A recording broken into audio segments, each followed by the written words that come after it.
来吧，阿帕奇出品的这一款黑寡妇，哇，这个也算是阿帕奇的第一款纯原创的作品了。这一款的设计师之前咱们已经是老相识了，大师兄嘛，之前做出来这个让我馋了很久啊，因为我对于黑寡妇这个角色梦寐以求，入了 TFP 的坑，结果官方的黑寡妇做的，大家有目共睹是吧？可以说是全 TFP 系列里边最烂的模具，没有之一。而这一回大师兄的这个原设计本身就已经很不错了，阿帕奇又把它实现了出来，这个太爽了，等的就是它呀！这也是我相信许多 TFP 迷友们非常期待的一款作品了。盒子的外包装封绘非常的漂亮，阿尔西和黑寡妇在月色下大战的那一个场面，这一边是阿帕奇的一个他们家的一个标志性的风格吧，矢量图形的峰会啊，也是挺有味道的。纸品方面，一份这种油亮的说明书啊，挺结实的，而且是实物的拍照。然后这是我收到的俩补件，盒子里是没有的。为什么东西早就到了，没有第一时间给大家直播呢？胳膊中奖了，这装了个顺边的小臂，这回又重新发了2个补件过来啊，这才可以给大家正常的直播了。对比一下设定图的这个造型吧，非常的漂亮，非常的相似。哇，这个味道就很浓郁了。可以说大师兄对这个角色的塑造啊，真的是到了那种和动画片里边几乎很像的一个境地了。而且看看这个体型，看看这小蛮腰，看看这腿型，这小蛮腰，这大长腿，这高跟鞋，还有挑吗？还有挑吗？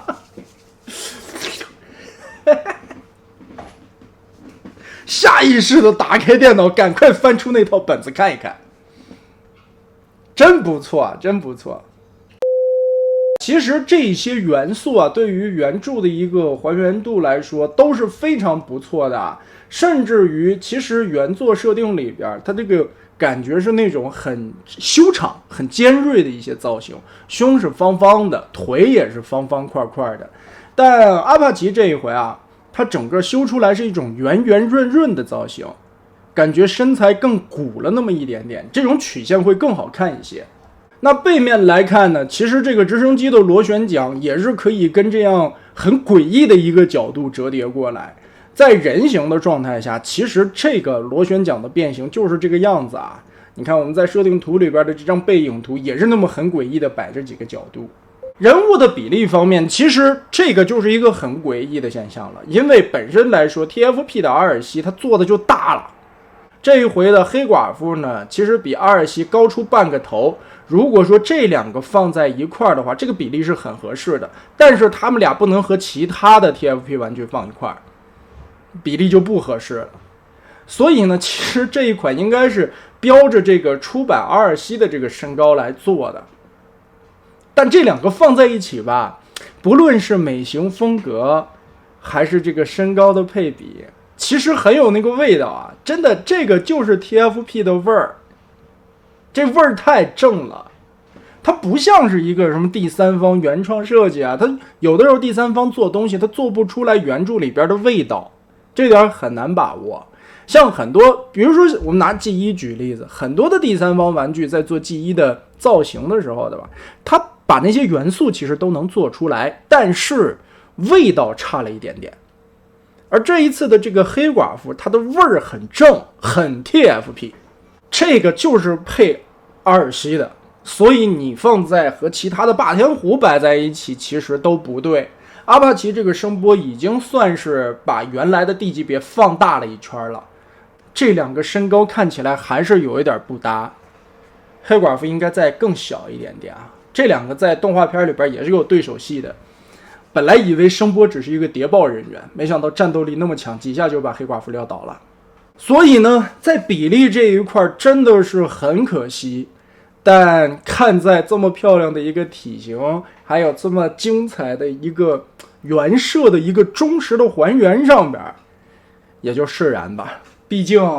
阿尔西摆在汽车人堆里边，他也很高嘛，这个就相当于这俩在 TFP 里边算俩另类了，两个妹子独立出来了一条比例线。配件里边还会带2对猪腿，我们可以把这个换一下，这是变形的螺旋桨，感觉很带劲，而且这些猪腿的韧性很好，它不是那种很脆的材质啊，它稍微折叠一下也没有关系的，韧性很好，不易折断的。我一直在想这玩意儿能不能重涂一个艾丽塔，就像08动画那样的设定来。虽然08动画的设定和 TFP 的设定差了很多啊，但是重涂一个粉色的应该也挺好看。刚才还有弹幕朋友们提出来说，这个能不能重涂一个金属变体的 BW 那边金属变体的那黑寡妇？其实这个也行，而且这个头雕吧和那金属变体的还挺像，所以搞一个那个配色应该也可以吧。当然也有朋友刚才提出来，是不是可以重涂一个这个黑寡妇？这个 IDW 日版的黑寡妇其实就是用08的模具重涂出来的，官方就这么干过啊。所以它重涂了一个 BW 的角色，其实违和感并不强烈，它改动的就是一个头雕还有胸口的这一块零件是重新做的。所以阿帕奇的这个如果能重涂一个，别涂这个，别涂这个老版的，涂那个金属变体的，应该问题不大。头雕刻画的很有 TFP， 就刚才我们说很有 TFP 的那味儿了，包括涂装金色线条的勾边，大嘴唇子，还有这2个大眼睛。但是会让我莫名其妙的想起奥特曼里边的某个角色。胸口的造型很饱满，包括衣领这一块也有分色的涂装刻画，腰部这里的曲线很曼妙啊。这个地方有2段关节啊，它是上下可以折动，根部还是个球形，所以转腰什么的完全不会影响。腹部这一块其实也是有上涂装的，脖子球形关节，所以抬头什么的可动的幅度也是非常大的。肩膀这个地方关节会稍微的被阻碍到一点点，因为有一个肩胛的存在啊，这个肩膀平抬可能差点意思，差不多只能抬到这么高的一个幅度。肘部的关节这个地方是一个球关啊，所以来回的旋转可动没有什么关系。下方这里的关节是一个变形需要，手腕这里可以旋转，裙甲可以前后的折动，根部这里是一个球关可以撩开，后踢也是要稍微挪一点，可动的幅度还是挺大的。侧踢根部这里是一个大球关，大腿左右有旋转，膝盖这里也能折到90度，脚踝这么细也就不需要左右的接地关节了，脚后跟这里可以打开，这也是变形的需要。而且你看它这个腿部吧，其实有一点后来的变形金刚 TFP 也好，电影也好，它那种昆虫腿或者是兽腿的那种反 S 曲线。所以呢，这款黑寡妇啊，可能就是肩膀的可动会被局限到，这里做的有一点差劲儿，其他的地方都满足了我一个 TFP 的迷友很需求的一款黑寡妇的一些所有的元素都做到了，很棒。再看一遍这个体型，太 nice 了。而且这是一个理论上来说是一个3变，但是玩家可以自行把它变成4变的一个黑寡妇。第一步，我们把2胳膊弄前边点，头抬起来，裙子打开裙摆，膝盖这里首先拆开一个扣子，这里一段 Z 字折叠，我们把它盘上来，然后2条腿并在一起，夹住，膝盖这里稍微的再折一点点，把它团成这个情况下，2边侧裙甲翻下来，这里边有一个卡扣，然后连接这个地方桩子，在内侧这里你把这里卡住，这个卡扣吧插的其实不是很紧，只是一个定个位啊，那这样就可以呈现出来所谓这个虫族女王的这么一个造型，也是动画片里边的一个名场景了，跟阿尔西的噩梦了相当于。所以对于阿尔西来说啊，这个黑寡妇就像是梦魇一样的存在。那这个名场景还原出来，我就又想起杰克的那个本子了呀但是可惜呢，这个猪腿的折叠没有那么的长，所以呢，它腹部的这一块不可能像这个设定的线稿图那样立起来啊。但是这个虫族女王的样子大概其实能模拟出来的。对于一个 TFP 的忠实粉丝来说，能把黑寡妇的这个形态模拟出来，就已经做得很棒很棒了。那接着下一个形态，我们把这两边的猪腿先拆下来。除了人形和虫族女王形态，其实你还可以把它模拟成蜘蛛的形态。我们把这个手这两个关节团一下，跟这样别进去，这里插上肩胛的这个位置闭合齐了，这半侧就变好了。另外的一边也是，肩胛先旋转，然后通过这个球关和这个轴往里折叠，把手藏到肩胛里去，这块隐藏的很好，而且拼合起来的效果非常不错。接着拆开肩膀这里的两个卡扣，拆松，接着把这后边整个的拉开，这里也有一个卡扣，拉松。机头下方这里翻起来这个零件，我们把腰部往下折叠一下，再旋转个180度，扭到这一侧来。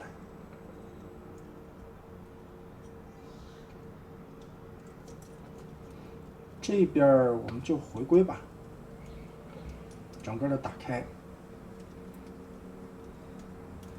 接着展开背包这两片装甲，腾开所有的空间。注意肩膀，刚才我们拆开左右的这两个扣子以后，根部这里有一个连接杆，旋转个180度，从这个轴翻折到下方去。这时候就出现了两个卡扣，一个定在这里，卡在这个圈上，另一个卡在前边。找找位置，我们把这里先固定。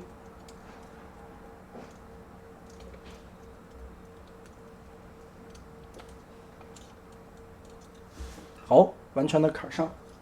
另外的一边也是，先翻转下来。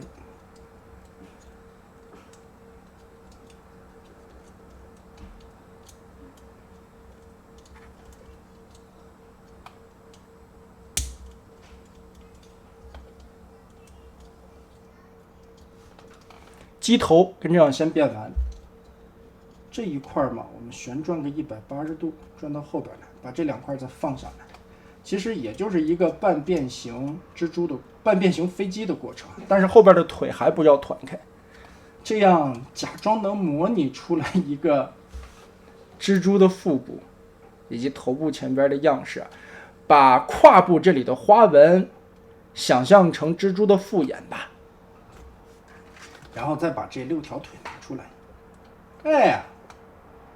倒过来啊。这个时候我们就可以选择是插上面的洞还是插下面的洞，看你个人的喜好吧。对于虫族的一个理解，我觉得插在裙子上边的这两个洞里边吧，因为其他的形态裙子的这个洞也是用不到的。说它是个四变，只能说这是玩家开发的四变，可以利用到裙甲上的卡扣，然后半变形的飞机状态把它团起来，模拟一个蜘蛛。那这个形态嘛，毕竟不是说明书给你的啊，而且 TFP 的动画里边应该也没有变成真正的蜘蛛形态，所以这个只能是模拟的。但是这个样子，我个人来说我还觉得挺满意的。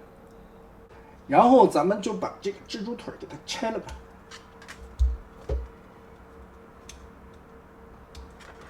太长了呀。那接下来继续变直升机的形态了。其实啊，如果说你不在乎它的一个猪腿造型的话，螺旋桨插在这里是不用拆下来，它可以实现一体的变形。先把它折正，然后记得根部这里有卡扣啊，把这里定上，锁住，让它的直升机翼展得更直一些。这个你在变形过程中直接插在这里，其实完全不影响它的变形。继续我们往后变，所以呢，变成直升机形态也好，人形态也好啊，其实这两条腿这个卡扣是完全不需要的，不用打开。它这个关节 Z 字折叠只是为了服务于